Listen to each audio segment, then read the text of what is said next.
kilala mo? Opo. Nandito ngayon sa loob ng sisyon? Opo. Ituro ko nga kung sino. Sino mo na magkilala? Saan dito? Ituro mo. Saan yan? Ang pangalan? Si Mr. Ryan Navarrete po. Navarrete. So, ikaw si Navarrete? Yes, sir. Ano sasabi mo? Sir, wala po ako dun. Naka-duty po kami dun, sir. Ha? Sa Laguna po. Wala po kami dun sa San Pablo po ng time na po. Hindi pa sa basta kung ito, babae ito ha, powerless ito, mag-ikusa sa isang pulis, nandito pa sa harap ng maraming tao. Nandito basta-basta, basta sabihin ko lang sa'yo na powerless itong tao na ito, hindi ito pwedeng i-coach, hindi ito pwedeng turuan. So, nandun ka, wala ka. Yes, Your Honor. Wala po ako dun po. Your Honor. May mga evidence po ako, Your Honor, na hindi po kami sa checkpoint. Kasi po, Kayo yun, kayo yung So, ayan po. Welcome po kayo sa aking YouTube channel, Ran Channel. Paki-subscribe, like, and share, comment dito sa aking video upload, okay? Hayaan nyo munang batiin ko kayo ng mga umaga, magandang tanghali, magandang gabi sa inyo lahat. Sana po nasa mabuti yung kalagayan at wala sa karamdaman. Lalo-lalo yung mga FW natin sa abroad, kumusta po kayo dyan? Okay?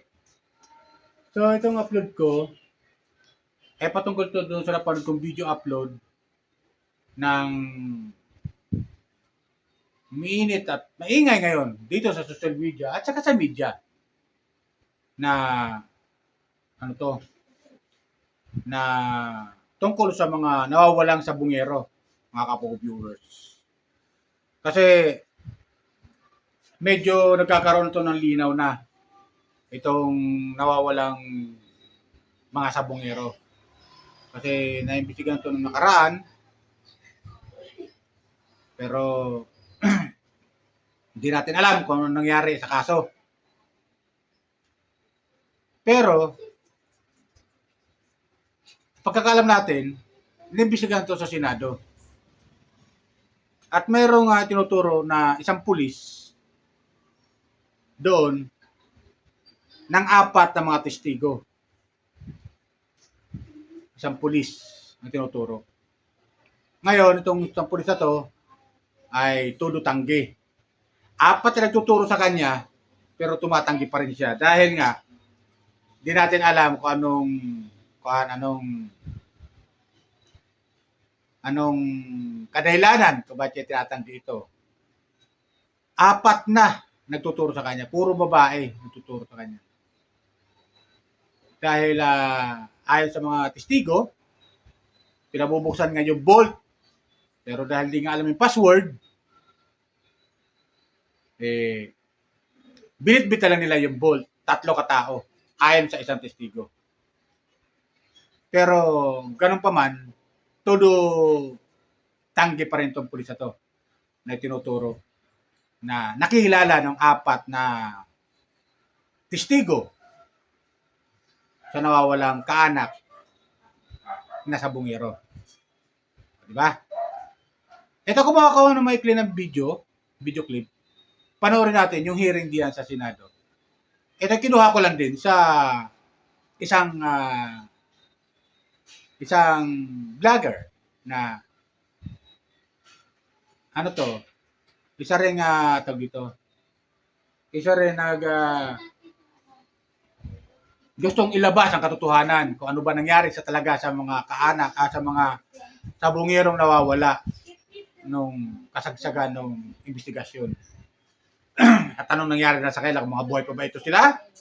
Ang gusto lang natin ito mga kapo-viewers sana buhay pa itong mga sabungero na nawawala. Marami-rami ito, kapo-viewers. Sana mabuhay pa sila. Pero, gano'n pa man, ano man ang kahinatnan ng investigasyon, sana lumabas ang katotohanan at paparusahan ang may kasalanan at kung sino ang mastermind sa mga nawawalang sabungero. Ito panoorin natin. Itong hearing sa Senado. Panoorin natin mga kapobyo. Doon pa po sa engine po, doon sa may garahe po. Tapos po, yung driver seat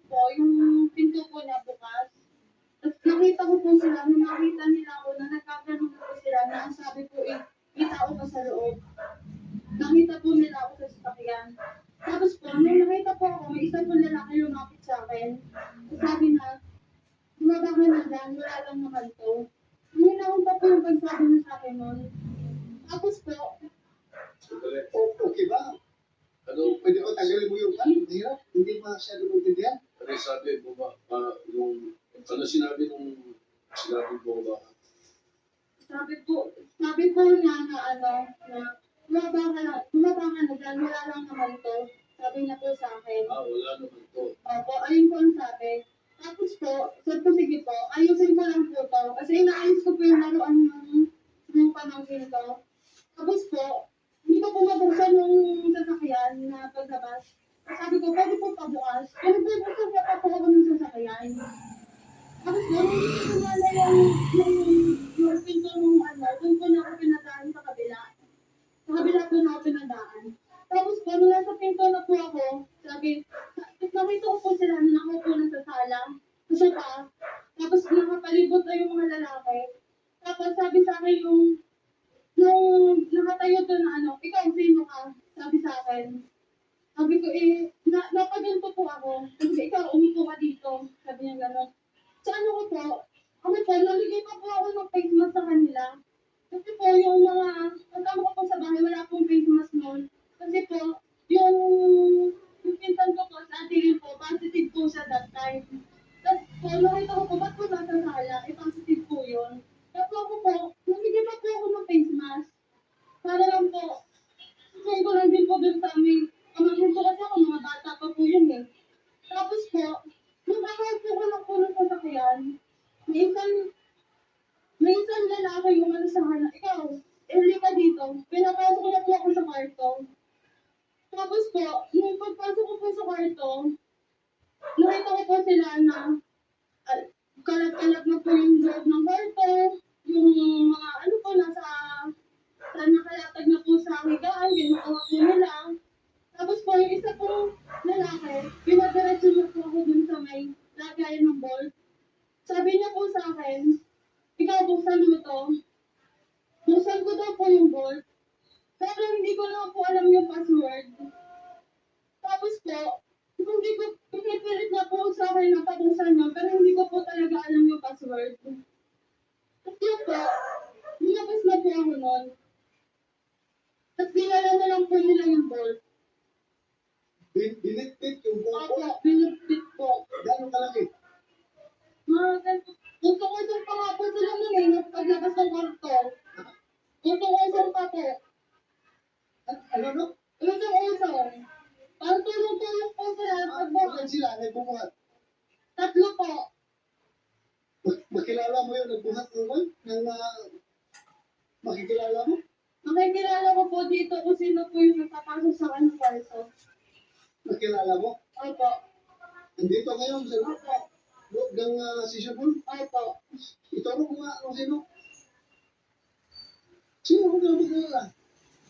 Andito. Ituro mo. Saan yan? Ang pangalan? Si Mr. Ryan Navarrete po. Nabarite. So, ikaw si Nabarite. Yes, sir. Ano sasabi mo? Sir, wala po ako dun. Naka-duty po kami dun, sir. Ha? Sa Laguna po. Wala po kami dun sa San Pablo po ng time na yun po. Hindi pa sa basta kung ito, babae ito ha, powerless ito, mag-ikusa sa isang pulis, nandito pa sa harap ng maraming tao. Nandito basta-basta, basta sabihin ko lang sa'yo na powerless itong tao na ito, hindi ito pwedeng i-coach, hindi ito pwedeng turuan. So, nandun ka, wala ka. Yes, Your Honor. Wala po ako dun po, Your Honor. May mga evidence po ako, Your Honor, na hindi po kami sa checkpoint kasi po, Kung kayo yun, kayo yung involved, kaya siguro hindi nag-responde yung tawag ng police assistance doon sa San Pablo Police Station, hindi nag-react yung mga police doon dahil nga kayo yung nandoon. no, sir. Ano? Your Honor. Uy, Nasaan ka ulit? Sila Navarrete. Saan ka nandun mga oras ngayon? Ano ka lang din? Sir, ikot po kami sa mga checkpoint po sa Lumban, may mga ano po, picture po dito, sir. Nung magpapatunay po, na nasa Lumbang kami, sir, nasa check lang siya anong mga time niya. Kasi may Okay, anong oras? Anong araw ulit nangyari?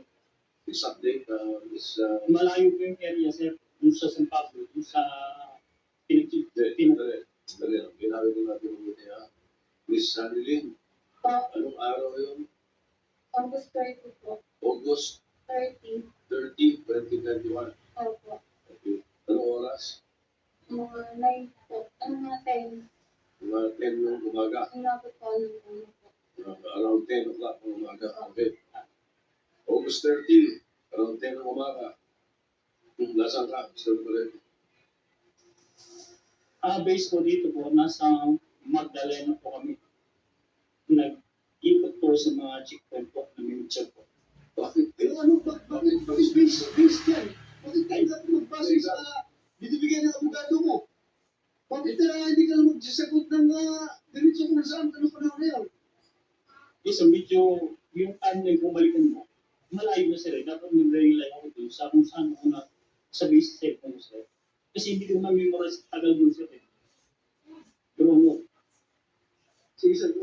Hindi. I'm pretty sure General Carlos or General Cruz will be able to verify all this. Di ba? Time, anong assignment, bakit siya nandun? Yes, Your Honor, we can check the actual detail of the patrolman Navarrete. But right now, sir, I don't have the detailed order of patrolman Navarrete during that time. Eh, kasi kami dito sa Senado, deklarado kami sa mga tinatanong. Pag may sumagot sa amin ng diretso, eh malamang totoo sinasabi.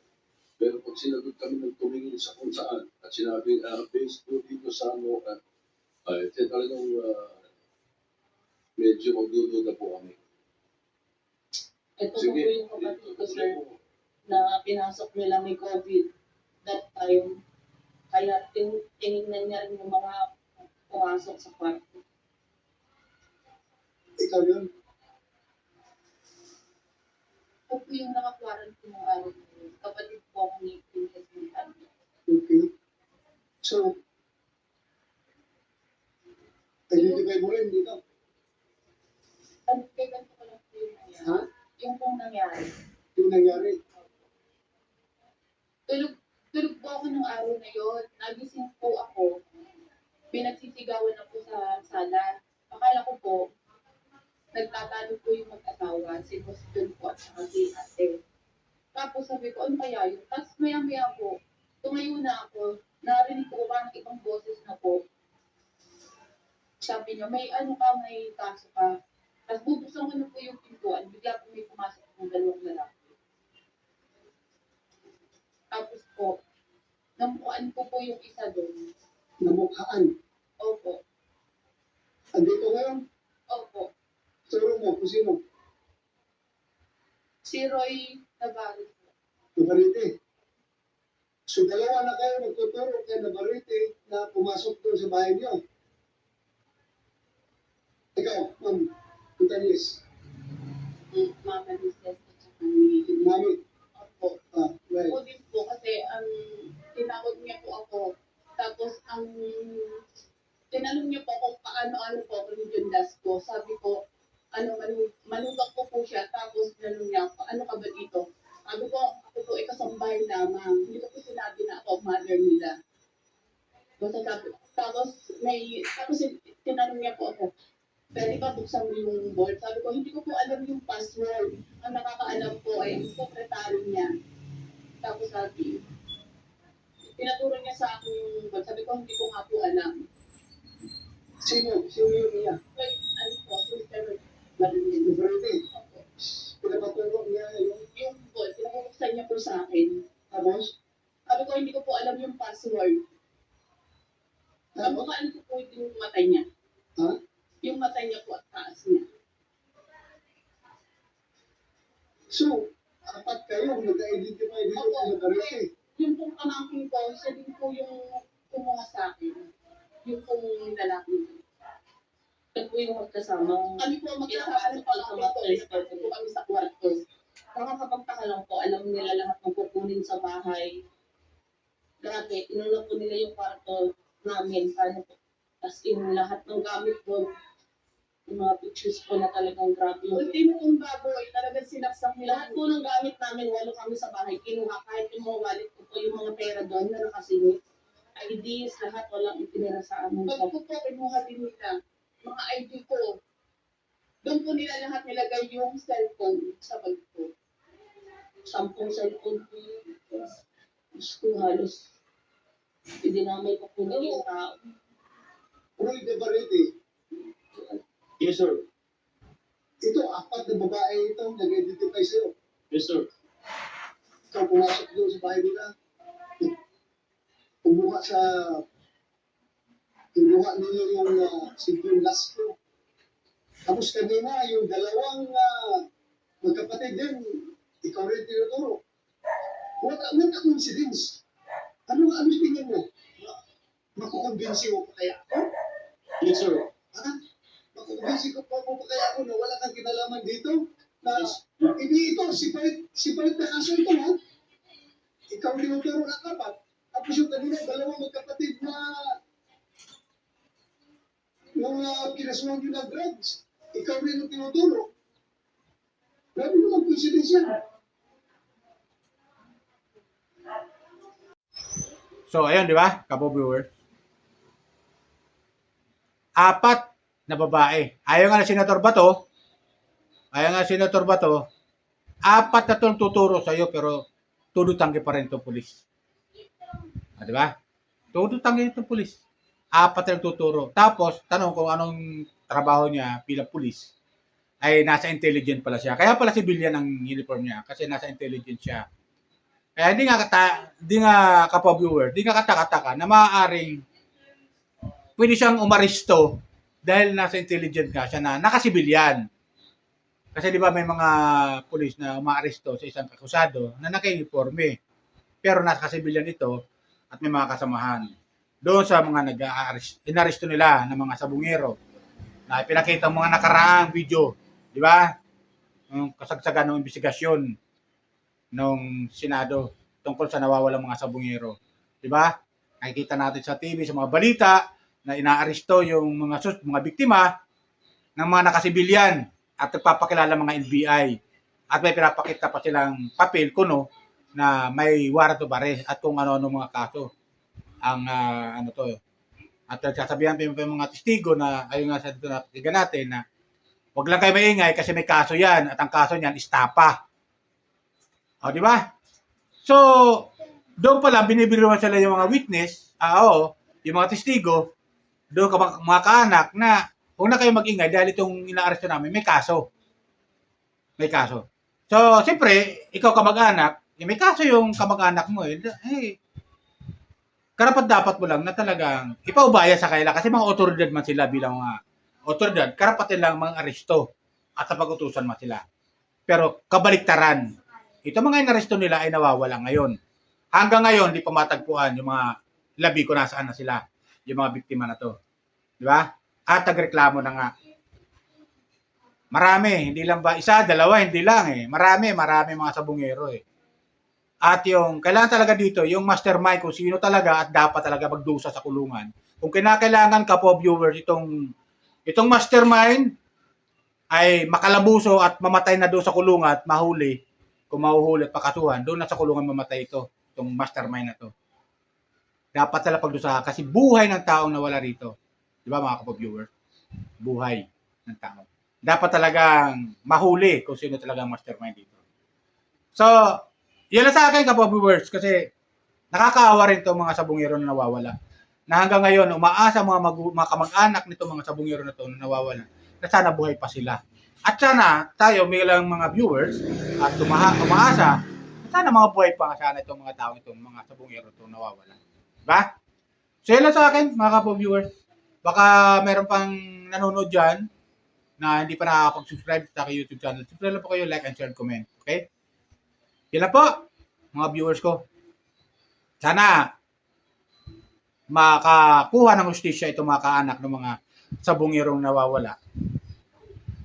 Okay? Yung mga kamaanak, sana makakuha sila ng hustisya. At makasuhan ang dapat makasuhan kung sino mang mastermind dito at mabulok sa kulungan. Sana. Okay? Para paniwalaan yung ating hustisya dito sa Pilipinas ay gumugulong talaga ang hustisya. Di ba? Para tuloy-tuloy.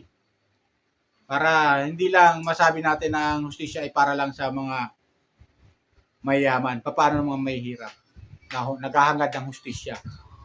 Sana makamit nila yung katarungan. Di ba? Yung mga kaanak ng mga nawawalang sabungero. So yun na sa akin. Yun na po. Bye! Ingat po tayo lagi. Pagpalay po tayo ng pumikapan. Kayo na ho ang humusga kung tama yung sinasabi ng pulis na iniimbestigahan sa Senado nung kasagsagan, nung investigasyon sa nawawalang mga sabungero. Okay? Yun lang po. Bye!